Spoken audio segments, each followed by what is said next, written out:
पुण्यवर्धन भी कहता, पिताजी मैं अभी विवाह नहीं करूंगा। तो बोली कब करोगे? तुम्हें अभी ही करना पड़ेगा, विवाह नहीं करोगे तो हमारे कुल का नाश हो जाएगा, इसलिए तुम्हें विवाह करना पड़ेगा। और तुम्हारी उम्र भी तो बढ़ती जा रही है, सही समय पे विवाह नहीं करोगे तो बाद में विवाह करने का क्या लाभ? देखा जाता है कि कभी कभी लोग काम के चक्कर में अपना पूरा जीवन बिता देते हैं, लेकिन विवाह नहीं करते, और फिर जब समय आता है तो विवाह करने लायक नहीं बचते।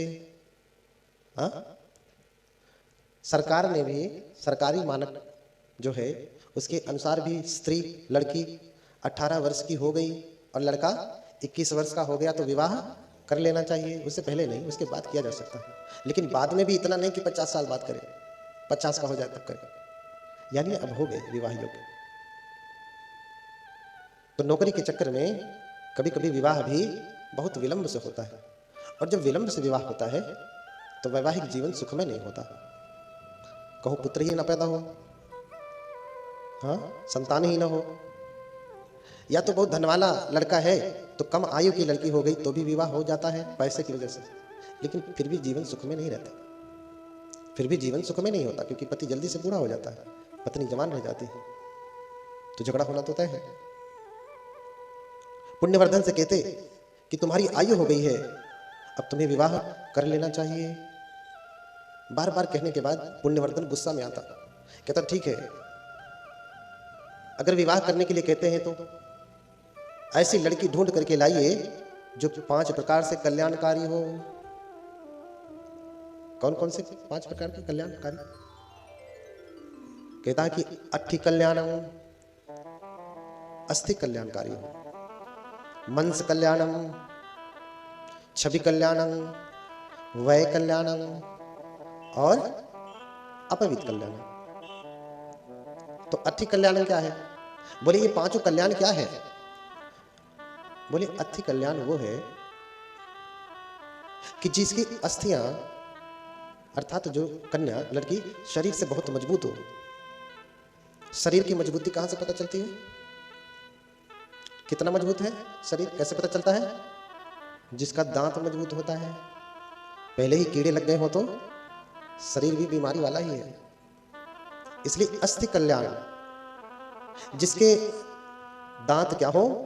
सुंदर हो, पंक्ति में हो, ऊपर नीचे ना हो, बाहर ना निकले हो। किसी किसी के दांत इतने नियम के विरुद्ध होते हैं कि होठों को भी तोड़ करके बाहर निकल जाते हैं, होठ को काट देते हैं। ये हंसने की बात नहीं है, अपने अपने पुण्य की बात है। क्यों ऐसा होता है? हाँ, हंसने की बात नहीं है। कबीर गर्वन कीजिए अरु रंक न हंसिए कोई, हंसिए नहीं।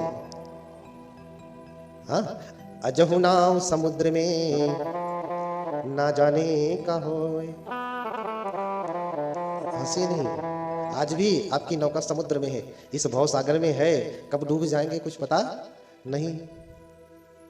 तो कबीर गर्वन कीजिए और रंक न हंसिए कोई। किसी गरीब पर, गरीब क्या धन से गरीब होता है, तन से गरीब होता है, मन से गरीब होता है। तो तन से गरीब जिसमें ये नांग विकार हो, जिसके किसी अंग में कुछ कमी रहती है, एक आंख की कमी हो, हाथ पंगु हो, पैर पंगु हो, अभी बताया मैं, होठ कटा हो, अन्य अन्य बहुत सारी विकृतियां हैं शरीर की। इस बात को ध्यान रखिए, नहीं हंसना चाहिए। अक्सर हम जब देखते हैं कि कोई टेढ़ा लंगड़ा चलता है तो हम हंसते हैं। कबीर की बात ध्यान रखिए। कबीर गर्वन कीजिए अरु रंक न हंसिए कोई। हाँ, अरे अजहु नाव समुद्र में ना जाने का होए।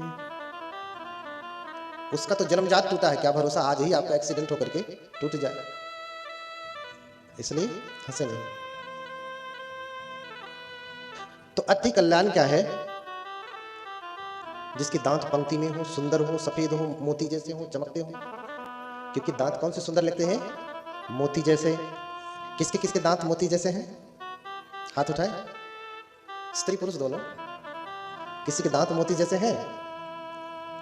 हाँ, किसी के दांत मोती जैसे हैं? सबको कमी लग रही है अपने अपने दांतों में। क्यों कमी है? क्योंकि दांत सुंदर होते तो भी स्त्री पुरुष सुंदर लगते हैं। इसलिए क्या की जाओ दांत जगाओ वहीं जोड़ती, तो लगी लोग लुटा वहीं मोती। हाँ, जब दांत सुंदर होता तो लोग हीरे मोती लुटाते हैं। बड़ा सुंदर दांत, स्त्री हो पुरुष हो, जब हंसता है उसके दांत सुंदर होते तो अच्छा लगता है। दांत टेढ़े मेढ़े हो तो सुंदर नहीं लगता है। तो अस्थि कल्याणं, क्या हो, उसकी अस्थियां मजबूत हो, ठीक ठीक हो, सीधी सीधी हो। कभी कभी लोग खड़े होते तो पैर या तो इधर घूम जाता है या फिर इधर घूम जाता है। क्या, इसका मतलब कि उसके पैर सीधे नहीं है। इसलिए जब पुलिस में भर्ती होता है तो सब कुछ सीधा सीधा होना चाहिए। नहीं है तो जाओ तुम एक्सरसाइज करो, सीधा करके आओ, तब तुम्हारी ज्वाइनिंग होगी। हाँ, क्या भरोसा उसकी आगे की कमर पीछे आ जाए। कभी कभी कोई झुका रहता है ऐसे चंद्राकार, आगे की तरफ से झुका होता है ऐसे, और कभी कभी पीछे की तरफ से ऐसे झुका होता है, तो वो भी ठीक नहीं है। क्यों? क्योंकि अस्थि कल्याण नहीं है, शरीर अपने यथार्थ रूप में नहीं है। और जब ऐसा नहीं है तो न केवल सुंदर लगेगा, हाँ, अगर शरीर ऐसा नहीं है तो न केवल सुंदर लगेगा, अभिरूप होगा। लेकिन अगर ऐसा शरीर है टेढ़ा मेढ़ा तो कुरूप होने के साथ साथ जल्दी ही रोगी हो जाएगा। जैसे ही उम्र 25-30 की हुई, कमर में भयंकर दर्द। क्यों? क्योंकि आगे की तरफ ज्यादा है, ऐसे कर्व है उसमें, टेढ़ी हो गई है कमर। कमर में दर्द सीधे कमर वालों को नहीं होती है जल्दी, जिसकी कमर टेढ़ी होती है उसी को दर्द होता है, उसी को दर्द होता है। घुटने में भी दर्द, पैरों में भी दर्द तभी होता है जब शरीर की अस्थियां टेढ़ी मेढ़ी होती हैं। इसलिए अस्थि कल्याणम, जानबूझ करके हाई फाई डिमांड किया कि ऐसा ढूंढना तो बड़ा मुश्किल हो जाएगा, ना ये ढूंढ पाएंगे ना मेरी शादी कराएंगे। हाँ, जब लड़के लड़कियां शादी नहीं करना चाहते हैं, विवाह नहीं करना चाहते, तो बड़ी बड़ी डिमांड रख देते हैं, ऐसा कर दो तो शादी। इसने भी बड़ा सा डिमांड रख दिया, अस्थि कल्याणम। और फिर दूसरा वय कल्याणम, अर्थात उसका शरीर इतना सुंदर हो कि बूढ़े होने के बाद भी चेहरे पे, शरीर में कहीं पे भी झुर्रियां ना पड़े। हाँ, झुर्री समझ रहे ना, ऐसे धारी धारी जो पड़ जाती है माथे पे, गालों पे, पड़ना तो है। लेकिन बूढ़े होने के बाद भी बहुत सारी ऐसी माताएं होती हैं, ऐसे पिता होते हैं जिनके चेहरे पे धारियां नहीं पड़ती, झुर्रियां नहीं पड़ती, पड़ती भी हैं तो नाम मात्र की। झुर्रियां पड़ने से शरीर और भी बदसूरत हो जाता है। इसलिए त्वचा पे पहली बात तो झुर्री ना पड़े। दूसरा, वय कल्याण का अर्थ है शरीर काला भी ना हो। कैसा हो? गोरा हो। जब पुरुष ढूंढता है तो सदैव सुंदर, हाँ, गौरवर्ण की गोरी स्त्री ढूंढता है। और स्त्री भी ढूंढती है तो बाकी लोग कहां जाएंगे? हाँ, सबको गोरा गोरा चाहिए तो बाकी लोग कहां जाएंगे? नहीं मिलते तो मजबूरी में करते हैं। लेकिन पहली प्राथमिकता क्या होती है?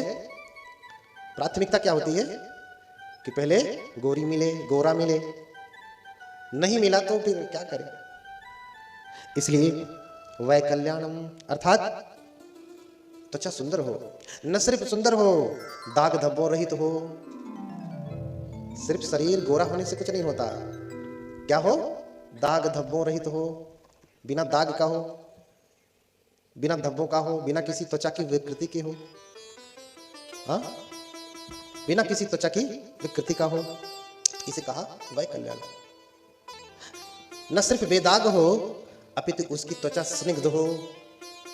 स्निग्ध समझ रहे? स्निग्ध हो अर्थात जिसपे शाइनिंग हो, चमक हो। आजकल स्त्री पुरुष त्वचा पे चमक लाने के लिए क्या क्या नहीं करते। हाँ, कि त्वचा जब चमकेगी तो सुंदर लगेगी, तो शाइनिंग वाली क्रीम लगाते हैं, स्किन शाइन। हाँ, स्किन शाइन करे उसके लिए स्किन शाइनिंग क्रीम लगाते हैं कि त्वचा चमकदार हो। तो इसे कहा वय कल्याणम। और भी बहुत सारी बातें। फिर कहा मंस कल्याणम। मंस कल्याण का अर्थ है उसके शरीर का मांस जो है बहुत ही कोमल हो। किसी किसी का शरीर ऐसे छुएंगे तो लगेगा पत्थर छू रहे हैं। हाँ, और कल्याण क्या है?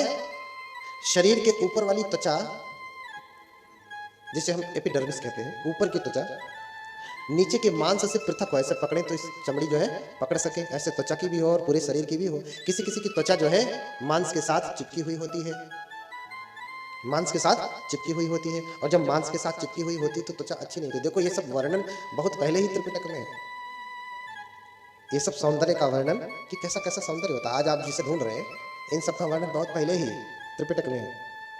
हाँ, तो बाहर की जो त्वचा है वो भीतर के मांस से लगी हुई ना हो, अलग हो। हाँ, ऐसे पकड़े तो बाहर की त्वचा पकड़े में आए, मांस ना। और जब ऐसा होगा तो चेहरे की जो त्वचा होगी वो कोमल होगी। इसलिए कहा मन से कल्याणम। सिर्फ ऐसा ही ना हो, अभी तो कैसी हो त्वचा, कैसी हो, जो त्वचा को अगर देखना है कि सुंदर है कि नहीं, तो दांत के ऊपर की त्वचा देखना चाहिए, मन से ऊपर का जो मसूड़ा है। हाँ, मांस से ही मसूड़ा बना, असली मांस यहीं पे होता है, इसलिए उसका नाम ही मसूड़ा क्या है, मांस से ही बना हुआ। तो जिसके दांतों के ऊपर का मसूड़ा लाल होता है, कैसा होता है, लाल, इतना भी लाल नहीं, लाल होता है, दिखने में सुंदर लगता है, उसी से आप अनुमान लगा सकते हैं कि उसकी त्वचा का रंग भी सुंदर होगा। अगर वो सुंदर नहीं तो त्वचा का रंग भी सुंदर नहीं होगा। इसलिए कहा मन से कल्याण। फिर कहा केश कल्याणम।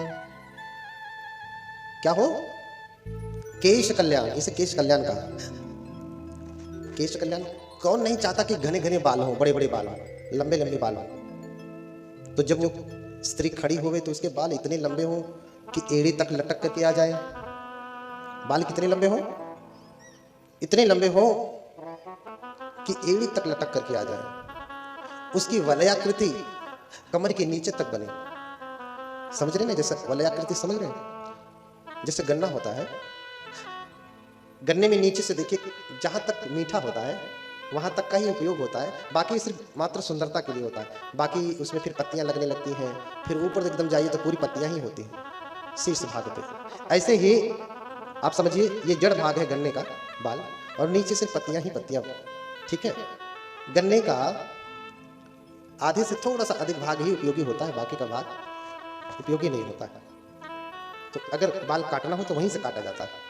आज की बात ही अलग है, आज तो कहीं से भी काट देती है, उसकी बात ही अलग हो गई। लेकिन गन्ना भी काटा जाता है कहां से, जहां से उसकी पत्तियां निकलना शुरू होती हैं। तो बाल की पूरी लंबाई तो एड़ी तक हो, लेकिन वलयाकृति कहां तक हो, कमर तक हो। गन्ना तो बहुत बड़ा होता है, काम का कहां तक होता है, आधा ही, आधा से थोड़ा सा अधिक। इसे कहा है सफेद ना हो, काला ही रहे। जिसके एक एक बालों के कूप में एक एक ही बाल हो। अब इतना कौन देखने जाएगा। आपने कभी देखा है कि जहां से बाल जमा है वहां एक बाल है कि दो बाल, आप ध्यान से देखेंगे तो दो बाल होंगे, एक नहीं होंगे।